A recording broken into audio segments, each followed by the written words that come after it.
नमस्कार। आज हम एक बहुत ही दिलचस्प किताब स्टीव मैग्नस की डू हार्ड थिंग्स पर बात करने वाले हैं। ये किताब ना मजबूती या टफनेस की हमारी पूरी समझ को ही पलट कर रख देती है। मतलब जो कुछ भी हमें सिखाया गया है कि मजबूत होने का मतलब क्या है, ये उसे पूरी तरह से चैलेंज करती है। जरा सोचिए, क्या मजबूत होने का मतलब वाकई ये है कि अपना डर छुपा लो, दर्द को बस सहते जाओ और हर हाल में आगे बढ़ते रहो? लेकिन क्या हो अगर मजबूती का ये पारंपरिक तरीका ही हमें असल में अंदर से कमजोर बना रहा हो? तो चलिए इसी सवाल की गहराई में उतरते हैं। शुरुआत करते हैं मजबूती के उस मिथक से जो सुनने में तो बहुत सही लगता है, पर असल में हमारे ही खिलाफ काम करता है। हम सबने बचपन से यही तो सुना है ना, कि एकदम मजबूत बनो, रोना कमजोरी की निशानी है, हार मत मानो।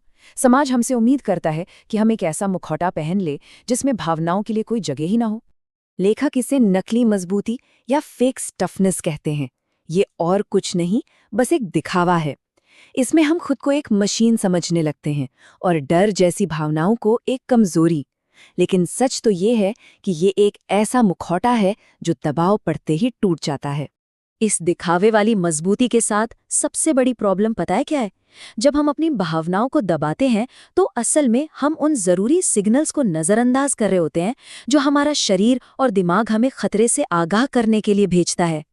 तो फिर इसका हल क्या है? चलिए अब इस पुराने मॉडल को एक नए और कहीं ज्यादा असरदार मॉडल से कंपेयर करते हैं, जिसे लेखक असली मजबूती कहते हैं। तो फिर ये असली मजबूती आखिर है क्या? देखिए, ये अपनी अंदरूनी आवाज सुनने की कला है। ये इस बात को स्वीकार करना है कि हाँ, डर लग रहा है, लेकिन फिर भी उस डर के बावजूद आगे बढ़ना है। ये कोई बाहरी दिखावा नहीं, बल्कि एक भीतरी काबिलियत है। इन दोनों के बीच का फर्क जमीन आसमान का है। जैसा कि यहाँ दिख रहा है, जहाँ नकली मजबूती डर को छिपाने पर जोर देती है, वहीं असली मजबूती उसे स्वीकार करती है ताकि उसे समझ सके। एक तरफ भावनाओं को दबाकर खुद को कमजोर किया जाता है, दूसरी तरफ उन्हें सुनकर सही फैसले लिए जाते हैं। एक बिना सोचे समझे रिएक्ट करती है, दूसरी सोच समझकर पूरे इरादे से रिस्पॉन्ड करती है। अच्छा, तो सवाल ये उठता है कि इस असली मजबूती को बनाया कैसे जाए।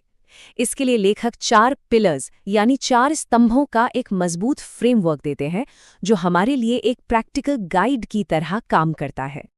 ये चारों पिलर्स एक दूसरे से जुड़े हुए हैं। पहला कदम है दिखावे का मुखौटा उतार फेंकना। दूसरा, अपने शरीर और अपनी भावनाओं के सिग्नल्स पर ध्यान देना। तीसरा, बिना सोचे रिएक्ट करने की जगह सोच समझ कर रिस्पॉन्ड करना। और चौथा, मुश्किलों को सिर्फ झेलना नहीं, बल्कि उन्हें मैनेज करना सीखना। पहला स्तंभ है खुद के साथ ईमानदारी। हम अक्सर दूसरों को दिखाने के लिए कूल या टफ बनने की कोशिश करते रहते हैं, लेकिन असली मजबूती तब आती है जब हम ये स्वीकार करते हैं कि हम थके हुए हैं या परेशान हैं। जब हम सच्चाई को स्वीकार करते हैं, तभी तो उसे हल करने का रास्ता ढूंढ पाते हैं। दूसरा स्तंभ है भावनाओं को एक नए नजरिए से देखना। डर या घबराहट को दुश्मन मत समझिए, उन्हें डेटा की तरह देखिए। ये भावनाएं हमें कुछ बहुत जरूरी बताने की कोशिश कर रही हैं। एक मजबूत इंसान इन्हें दबाता नहीं, बल्कि पूछता है, अच्छा, तुम मुझे क्या बताना चाहते हो? वो जानता है कि घबराहट का मतलब ये नहीं कि वो हारने वाला है, बल्कि इसका मतलब ये है कि वो कुछ ऐसा कर रहा है जो उसके लिए बहुत मायने रखता है। तीसरा स्तंभ हमें रिस्पॉन्ड करना सिखाता है, रिएक्ट करना नहीं।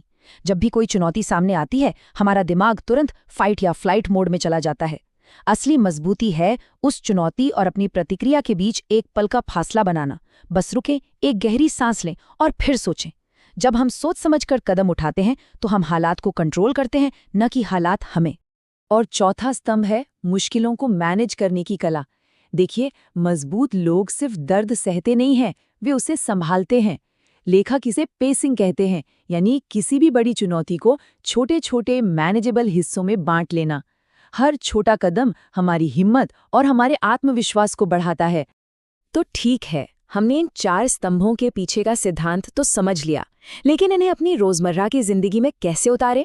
चलिए अब कुछ ऐसे प्रैक्टिकल तरीकों पर बात करते हैं जिनसे हम अपने दिमाग को इस नई तरह की मजबूती के लिए तैयार कर सकते हैं। अपने दिमाग को रीवायर करने के ये 3 सबसे असरदार तरीके हैं।